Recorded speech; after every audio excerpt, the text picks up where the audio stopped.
Hey everyone. Okay, so first the episode starts off amazingly by showing by continuing where the flashback left off last week, and showing us the new giant warrior pirates salvaging the books from Ohara, and in order to keep them safe. And I'll be honest, I completely forgot about this little detail when reading through the manga, but with this little bit of knowledge dropping on us, it kind of puts Elbaf even more into the spotlight and center of what's to come now, and just enforces the idea that however the rest of Egghead takes place, Elbaf is our next destination. As even though Vegapunk is the one who gave form to the knowledge of the ancient kingdom, the giants are the ones protecting that knowledge. And of course, knowing this as well, we learn that yeah, Saul is still alive and that he survived the bombing of Ohara, which I honestly don't know how to feel about that, because on one hand, Saul's sacrifice is what in part motivated Robin to continue living, so to see he's still alive feels a touch cheap, but on the other hand, I am curious what a reunion between Robin and Saul would look like, especially knowing what we know now, because I imagine they've got stories to share within the 20-year gap of not seeing each other. Like, for example, the very real possibility that Saul might actually have the final road poneglyph. Yeah, like, rewatching this, it just occurred to me that the burned man could very well be Saul. Like, it has to be. There's no one else it could be. I also like how this episode and seeing the aftermath of Ota is what set the stage for both Vegapunk and Dragon to embark on their current paths. Like, Dragon for Dragon, it was like for Dragon seeing Ohara burned started him on the path of like becoming the leader of the Revolutionary Army, and Vegapunk began his research into the Void's history. Like these two people are both Vegapunk and Dragon are two people living seemingly two different lives, but working towards the same goal, and their whole like purpose, it converges in the middle somewhere.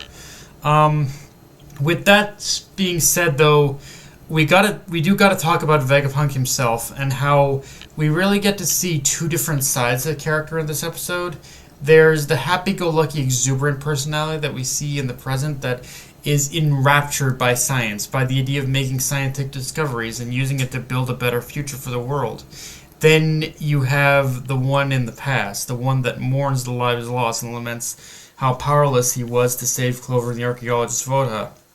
And I bring this comparison up because when I first read this stuff in the manga, I criticized Vegapunk very heavily on how he seemed to have no understanding of just how his technology, how his scientific advancements could be misused, and just his knowledge in general, and it seemed like he was only ever interested in his own goals and ambitions without thinking about the consequences, or at least that's what I used to believe. Hell, Jimmy even says as much when he brings up that concern. But between revisiting this part of the story through the anime and context of what's happening in the manga, my assumption could not have been more wrong and the furthest from the truth. As when you really look at Vegapunk in the present in this episode and just his overall jovial demeanor,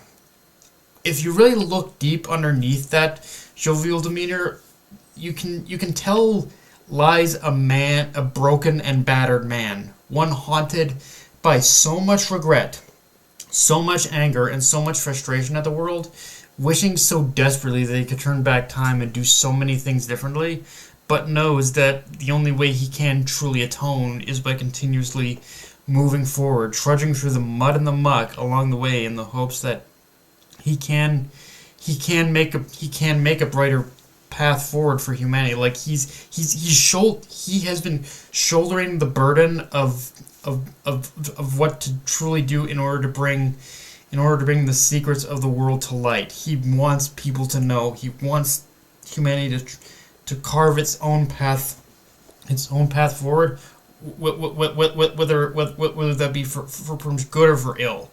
And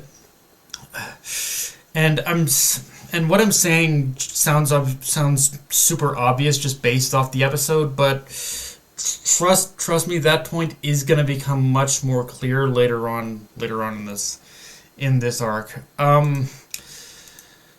And yeah, the episode ends with Vegapunk confirming to us that the giant robot is the only true known relic of the past, a giant robot that attacked Marie-Joie 200 years ago. And with all the revelations we've had thus far, I think it goes without saying, but beyond this point, like the history of the world, the Void Century, all of it is going to come to light. And I truly believe that's a train that once it's on the track is going to have no brakes to stop it. Like this one revelation shows the history of the world will be known one way or another, although that doesn't mean the government's not going to try, as the end of the episode ends with Lucci's team basically arriving on the island. And I've already said my piece on this, although I am still looking forward to the rematches to come with their arrival.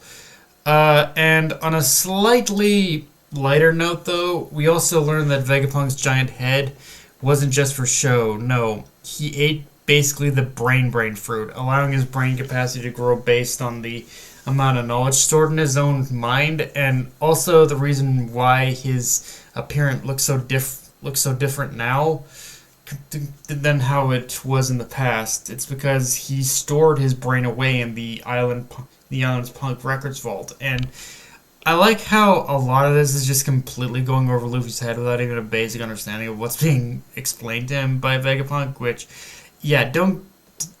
I think this episode proved you don't want to let Luffy have access to Punk Records at all, because if Luffy shared any knowledge in that thing, it would only succeed in making the knowledge factor dumber, not smarter. But we also get a funny little conversation about Momo's Devil Fruit being one Vegapunk synthesized himself, and I love how Vegapunk's definition of it being a failure was basically the color of Momo's dragon form. Like, the fact that it was pink was the thing that basically was the fact that irked him the most. Was the most important thing to him. Like, the man truly is a perfectionist, and you could tell he wanted Momo's dragon form to be a one-for-one copy of Kaido's dragon, not just like a base copy. Yeah, it is.